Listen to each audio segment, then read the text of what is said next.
On the air, the NFL commissioner speaking just moments ago, what he revealed about kneeling during the national anthem, the high-stakes meeting, the protests, and what some players said when they emerged. The health care whiplash.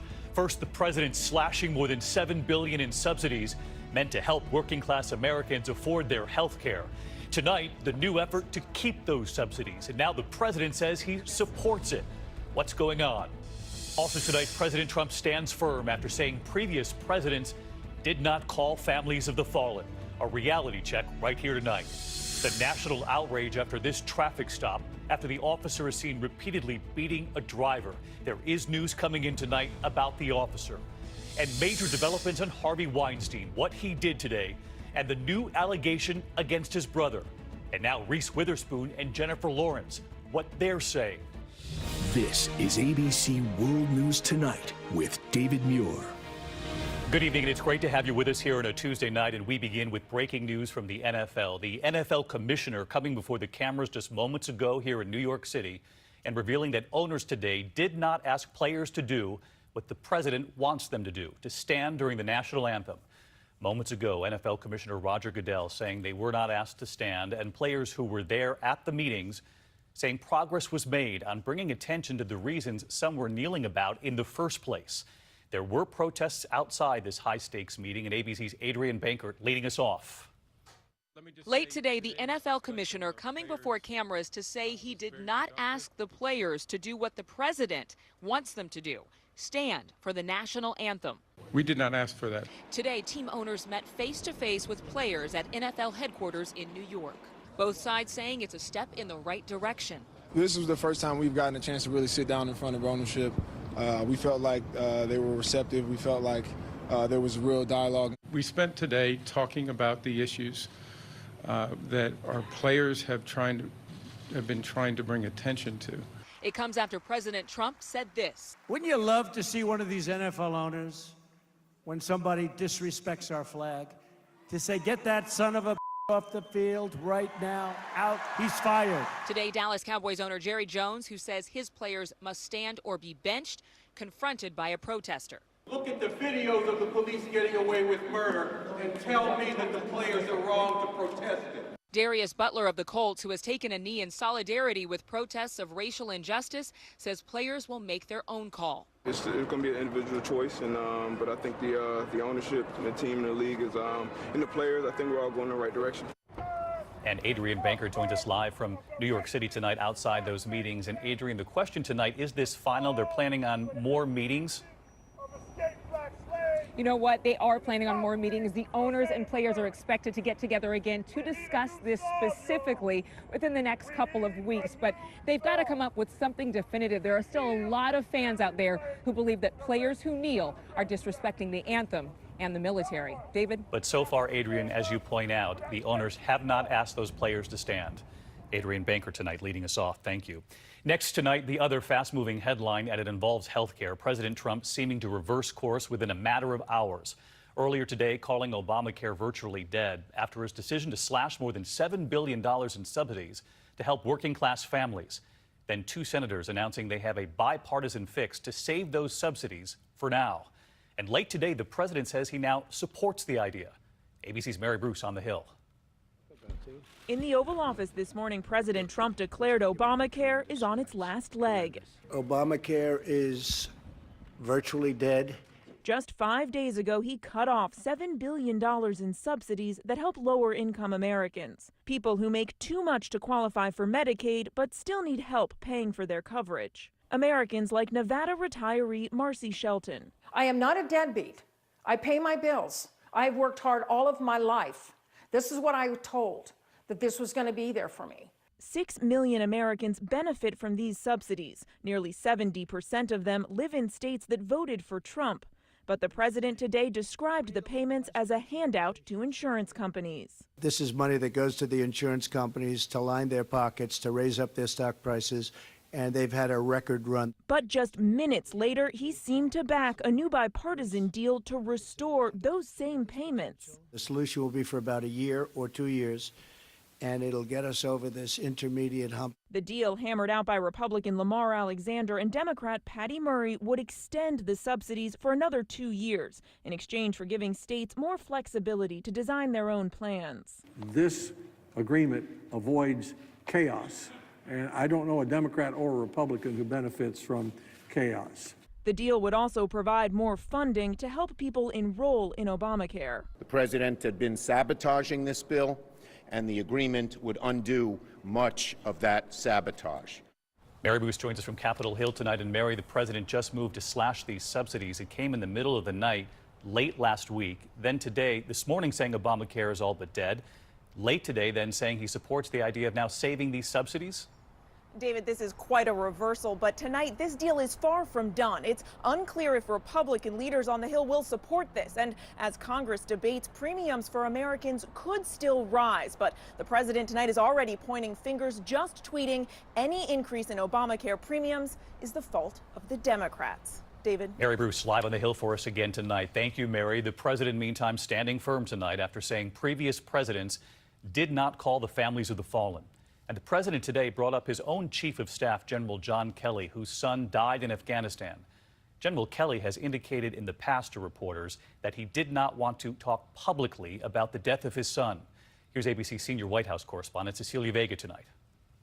Even in the face of mounting criticism, President Trump today defended his claim that other presidents, including President Obama, did not personally call the grieving families of fallen soldiers. The controversy ignited when President Trump finally broke his silence over the deaths of 4 American special ops soldiers killed in Niger. He was asked why, nearly 2 weeks after the deadly siege, he had yet to mention them or their families. I've written them personal letters. They've been sent or they're going out tonight, but they were written during the weekend. But then he said this. The traditional way, if you look at President Obama and other presidents, most of them didn't make calls. A lot of them didn't make calls. I like to call when it's appropriate, when I think I'm able to do it. He tried to walk it back. President Obama, I think, probably did sometimes, and maybe sometimes he didn't. I don't know. That's what I was told. All I can do is ask my generals. But the backlash was immediate. President Obama's attorney general tweeted, "Stop the damn lying, you're the president." An aide to President George W. Bush said he called and/or met privately with hundreds, if not thousands, of grieving families. And some Gold Star families going public with their outrage, too. This mom tweeting, "Trump does not speak for me and did not speak for my son. He is an embarrassment." White House Press Secretary Sarah Sanders insisted the president wasn't criticizing predecessors, but stating a fact. But hours later, President Trump once again pointed the finger directly at President Obama, implying he didn't call current White House Chief of Staff John Kelly in 2010 when Kelly's son was killed in Afghanistan. I mean, you could ask General Kelly, did he get a call from Obama? You could ask other people. Kelly has repeatedly made it clear to reporters he does not want to talk about his son's death, and he would not go on the record today. But the White House tells us he never got a call from President Obama. Obama aides do not dispute that. But they do say Kelly did attend a White House breakfast for Gold Star families where he sat at the First Lady's table. And Cecilia Vega with us live tonight from the White House. And Cecilia, you point out it's been nearly 2 weeks since that deadly incident in Niger. We hadn't heard from the president until yesterday on this. And now you're learning tonight that President Trump has now called the families of those special ops soldiers. David, those calls happened today. We're told the president expressed his condolences. He told these families their son's service would not be forgotten. About those letters that president said he wrote to those families over the weekend, David, we are told by the White House they went out today. Cecilia Vega with us again tonight. Thank you, Cecilia. We turn next here to stunning new developments after the flood of accusations of sexual misconduct against Harvey Weinstein. Tonight, a woman has now come forward to accuse his brother Bob of sexual harassment and what his lawyer is now saying. And it comes as 2 of Hollywood's biggest movie stars, Reese Witherspoon and Jennifer Lawrence, are also now coming forward. Here's ABC's Lindsay Davis. Tonight, Harvey Weinstein has officially resigned from the board of directors of the Weinstein Company. This after the board fired him last week from his position as co-chairman. Weinstein's lawyer is seen here exiting today's board meeting in New York City. Weinstein has sought treatment for his behavior in Arizona, but is still pursuing a claim he was wrongfully fired from the company. Now a woman has come forward to accuse Weinstein's brother, Bob. According to Variety, Amanda Siegel, who worked as a showrunner for the Weinstein Company drama The Mist, Weinstein's brother sexually harassed her in 2016 multiple times. She says he made repeated unwanted romantic overtures to her, including, according to the article, a request that she'd come up to his hotel room and repeated invitations to private dinners even after she had said no. Bob Weinstein's attorney responded, "There is no way in the world that Bob Weinstein is guilty of sexual harassment. And even if you believe what this person asserts, there is no way it would amount to that." Now other Hollywood A-listers are coming forward with their own experiences. Actress Reese Witherspoon spoke out about sexual abuse she says she suffered by a Hollywood director. A lot of the feelings I've been having about anxiety, about being honest, the guilt for not speaking up earlier or taking action, true disgust at the director who assaulted me when I was 16 years old. At the same event, Jennifer Lawrence described how, as a teenager, she was asked to pose in a lineup nearly naked. The female producer told me I should use the naked photos of myself as inspiration for my diet.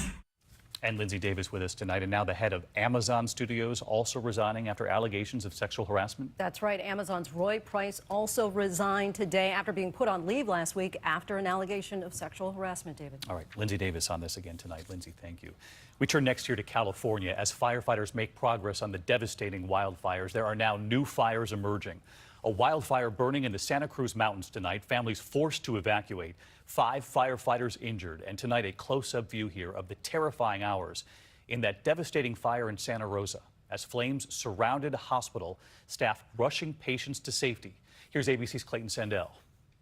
Let's go. As a firestorm closed in on Santa Rosa, not even hospitals were safe. Patients, many on gurneys, wheeled to safety. At Sutter Santa Rosa Regional, Nicole Viam was in the middle of giving birth when word came to evacuate all 77 patients. The exodus seen in newly released security video. You just have a lot of faith. The firemen are going to come, and they could not. They were overwhelmed. Kelsey Claybrook helped knock down flames, advancing on a huge tank of highly flammable oxygen. We were afraid that if it hit the tank, the building would go, our guys inside would go, and that would be a real oh no moment. Dr. Scott Witt raced from home on his motorcycle, helping evacuate 8 babies in intensive care. We talk and plan about these kind of things, but we don't have to think that often about moving everybody at once. The staff worked even as many of their own homes, including Dr. Witt's, burned to the ground.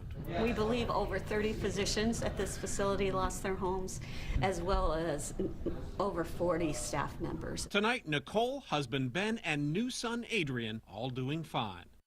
So let's get to Clayton Sandell with us live tonight from that hospital in Santa Rosa. And Clayton, some progress on the fires, but still very much a battle there. It's mostly good news. Containment numbers are up, and there is some rain in the forecast. As for that hospital, you can see from this melted sign here just how intense the flames got. But tonight, this hospital, David, is open for business. Yeah, and they will take the rain after more than a week of this. Clayton Sandell, our thanks to you again tonight. In the meantime, President Trump's latest version of his travel ban now blocked by a federal judge in Hawaii just hours before taking effect at midnight.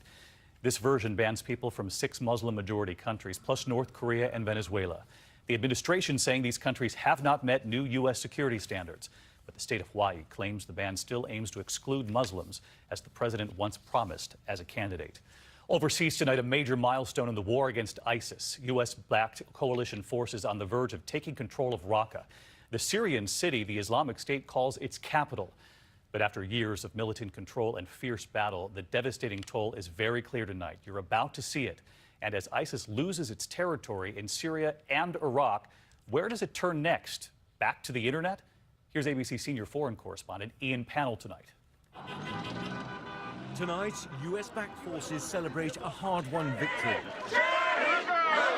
ISIS fighters now all but driven out from Raqqa. These celebrations in the same square where ISIS took over the city 3 years ago, making it their capital. But look at the ISIS fighters now. Some will be held as specially foreign fighters, but others will be free to rejoin their families. The US provided training, weapons and aerial support.